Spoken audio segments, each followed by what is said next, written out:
আসসালামু আলাইকুম, welcome to my channel.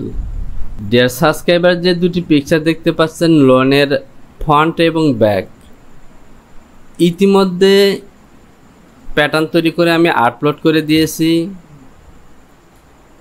যদি আপনারা না দেখে থাকেন তাহলে ডিসক্রিপশন বক্সে লিঙ্ক দেওয়া থাকবে, সেখানে ক্লিক করে দেখে নেবেন। আজকের ভিডিওতে এখান থেকে এই প্যাটার্নটিকে গ্রেডিং করব। এ হলো আমার মেজারমেন্ট শিট। তো এই কালারগুলিকে আমি ডিলিট করে দিই, কারণ এগুলো প্যাটার্ন তৈরি করার সময় আমি কালার করে সিলেকশন করেছিলাম। তো দেখতে পাচ্ছেন গ্রেডিং পয়েন্টগুলো বাম সাইডে দেওয়া আছে। এই গ্রেডিং পয়েন্টগুলো ফলো করেই আজকের প্যাটার্নটি আমি গ্রেডিং করব। আর বেসিক সাইজটি হলো 10। তো এখান থেকে আমি একটু কালার করে দিলাম, তাহলে আমাদের গ্রেডিং পয়েন্টগুলো বুঝতে সুবিধা হবে। আর এটি হলো আমার বেসিক সাইজ, আর এ হলো আমার প্যাটার্ন। তো প্রিয় ডাপার, মূল কাজ শুরু করার পূর্বে বরাবরের মতো আপনি যদি আমার চ্যানেলটিতে নতুন হয়ে থাকেন তাহলে চ্যানেলটিকে সাবস্ক্রাইব করুন, পাশে থাকা অ্যালার্ম বেলটিকে বাজিয়ে দিন, যাতে নতুন কোনো ভিডিও আপলোড করা মাত্রই নোটিফিকেশনটি পেয়ে যান। আর যদি পূর্বে থেকে সাবস্ক্রাইব করে থাকেন তাহলে অসংখ্য ধন্যবাদ। ভিডিওতে একটি লাইক দিয়ে সঙ্গে থাকুন।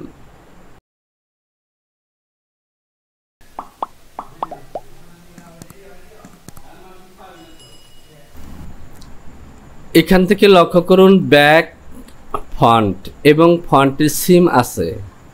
এটি হলো বর্ডার, স্লিপ, কলার এবং ব্যাক প্লাকেট। যদি আমি ব্লকটিকে দেখি তাহলে এখান থেকে ক্লিয়ারভাবে বুঝতে পারবো। কলার, ফন্টের সিম এবং স্লিপ, সে সাথে বর্ডার আছে। তো প্রিয় ডাপার, যেহেতু একটি প্যাটার্নের সাথে আরেকটি প্যাটার্নের সম্পর্কযুক্ত, সুতরাং এখান থেকে আমি ব্লক থেকে গ্রেডিং করব। ব্লকটিকে গ্রেডিং করে তারপর সিম করে বের করে নেব। ডিসপ্লে থেকে মেজারমেন্টগুলোকে হাইড করে দিলাম। আমি শুরুতেই নেক পজিশনে গ্রেডিং করব, আর এই লাইনটিকে আমি ডিলিট করে দিতে পারি, কারণ এটি হলো ওয়েস্ট লাইনের পজিশন। যদি আমি সিম করা পিসগুলিকে দেখি তাহলে এখান থেকে দেখতে পাচ্ছেন সাইড পজিশনে একটি কাটমার্ক এবং এই অতিরিক্ত অ্যালাউন্সের জন্য এখানে ইন্ড পয়েন্ট তৈরি করা হয়েছে, যে কাজটি ব্লকের মধ্যে করা নেই। তো চলুন এই কাজটি আমি ব্লকের মধ্যে করে নেব। আমি ডেভেলপ দিয়ে এখান থেকে দেব -0.5, অল্টার 7, এবার 3 থেকে সেকশন পয়েন্ট দিয়ে সেকশন করে নেব। এখানে কি নোটস মার্ক দিয়ে দিলাম। এবার ওকে। আমি নেকের এই অংশটিকে সিলেক্ট করলাম, এই অংশেই প্রথমে গ্রেডিং করব। আমি চলে যাব মেজারমেন্ট শিট। এগুলো হলো আমার গ্রেডিং পয়েন্ট। তো আমি নেক গ্রেডিং করব। এখান থেকে ফন্ট নেক ড্রপ 1 সুতা এবং নেক উইথ 1/4, কিবোর্ড থেকে F12। তো এখান থেকে আমি টাইটেল ব্লক অন করে নিলাম, সে সাথে কিবোর্ড থেকে F12 প্রেস করলাম এবং F9। তাহলে দেখতে পাচ্ছেন ব্লকটি কালার হয়ে গেছে। এবার যদি আমি গ্রেডিং করি, গ্রেডিং শো করবে। গ্রেডিং করার জন্য আমরা চলে যাব F6, এখান থেকে কন্ট্রোল। শুরুতে গ্রেডিং করব ফন্ট নেক ড্রপ। তো এখানে একটি অতিরিক্ত পয়েন্ট দেখা যাচ্ছে, পয়েন্টটিকে অ্যাটাচ করে নিলাম। কন্ট্রোল এ পয়েন্টে ক্লিক করলাম। ফন্ট নেক ড্রপের গ্রেডিং হলো 1 সুতা, 125। নেক উইথ যেহেতু 1/4, সুতরাং হাফে প্যাটার্ন 1 সুতাই হবে, 125। সরি, এখান থেকে ভুল হয়েছে, আমাকে এখানে সিলেকশন করে নিতে হবে 125। তো এখানে মাইনাস দিতে হবে। তো যেহেতু আমরা মাইনাস দেইনি, সুতরাং এখন আমি এখান থেকে ওয়াই সিম পেস্ট করব, এখানে ক্লিক করব। তো এখান থেকে মাইনাস দেওয়া উচিত ছিল, তো দেইনি। তো যেহেতু দেইনি, আমি ওয়াই সিম সিলেকশন করলাম এবং এ পয়েন্টে ক্লিক করব। ওকে হয়ে গেছে। এবার আমি ইকুইট সিলেকশন করলাম এবং ফন্টের এ পয়েন্ট থেকে কপি করে দিয়ে দেব এখানে। আমি কন্ট্রোল সিলেকশন করলাম এবং ব্যাক নেকে ক্লিক করলাম। আমি 2 থেকে 8 পর্যন্ত এই সাইজগুলো গেডিং করব -0.062 116 গেডিং দিলাম। তো এখান থেকে অতিরিক্ত পয়েন্ট অথবা অ্যাটাচ করা নেই, আমি অ্যাটাচ করে নেব। কন্ট্রোল এখান থেকে -0.062 গ্র্যাব প্রো সিলেকশন করলাম, এ পয়েন্টে ক্লিক করে এখানে ক্লিক করব। তো দেখতে পাচ্ছেন আমাদের গেডিং ওকে, নেক পজিশনের গেডিং ওকে।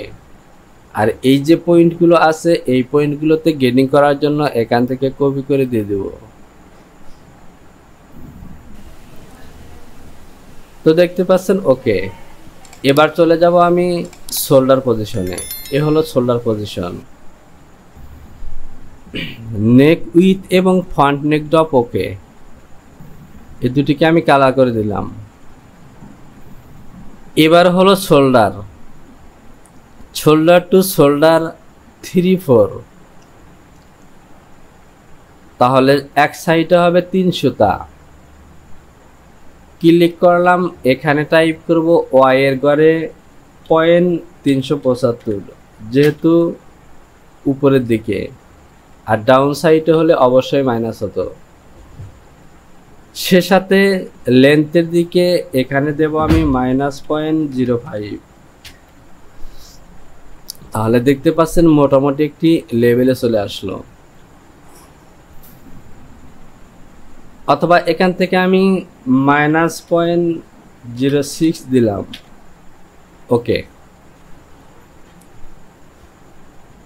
ইকুইট সিলেকশন করলাম এবং শোল্ডারের এ পয়েন্টে ক্লিক করে ফ্রন্ট শোল্ডারে দিয়ে দিলাম।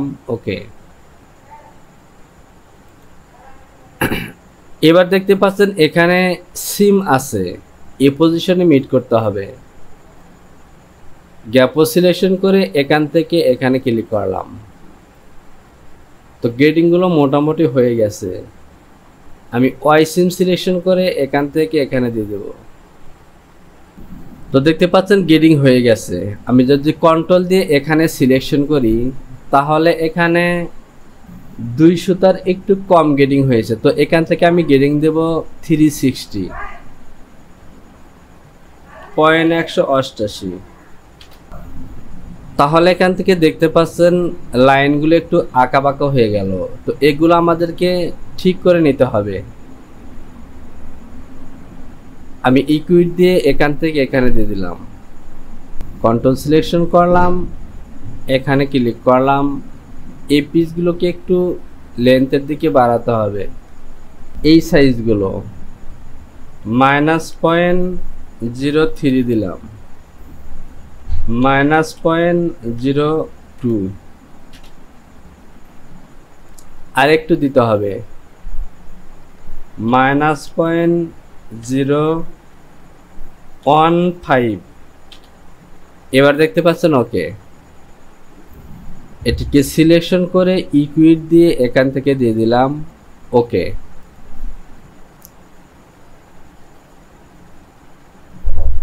তো আমাদের শোল্ডার পজিশনের গেটিং ওকে। আমাদের শোল্ডার পজিশনের গেটিং ওকে। এবার চলে যাব আর্মহোল পজিশনে। এখান থেকেও অ্যাটাচ ছিল না, অ্যাটাচ করে নিলাম। আমি চলে যাব মেজারমেন্ট শিট। চেস্ট গেটিং 1 ইঞ্চি, ওয়েস্ট 3 ডাউন নিচে 1 ইঞ্চি এবং বটম পজিশনে 6 ইঞ্চি গেটিং হবে।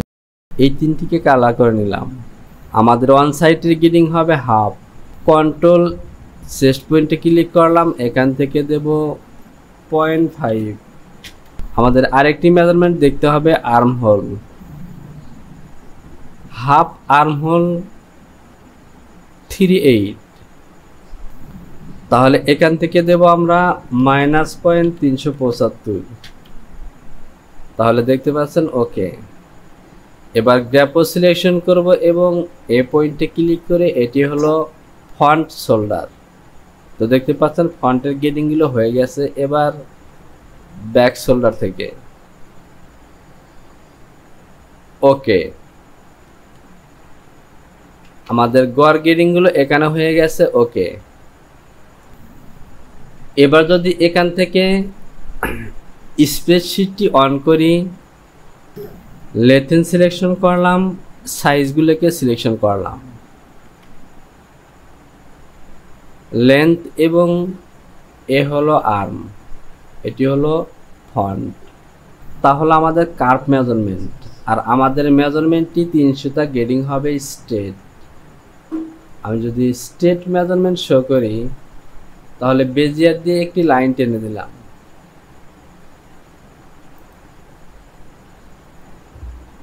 এবং লেথেন দিয়ে যদি এখান থেকে এভাবে ক্লিক করি তাহলে দেখতে পাচ্ছেন এখান থেকে 150 হয়েছে। আমি আবারও নেব,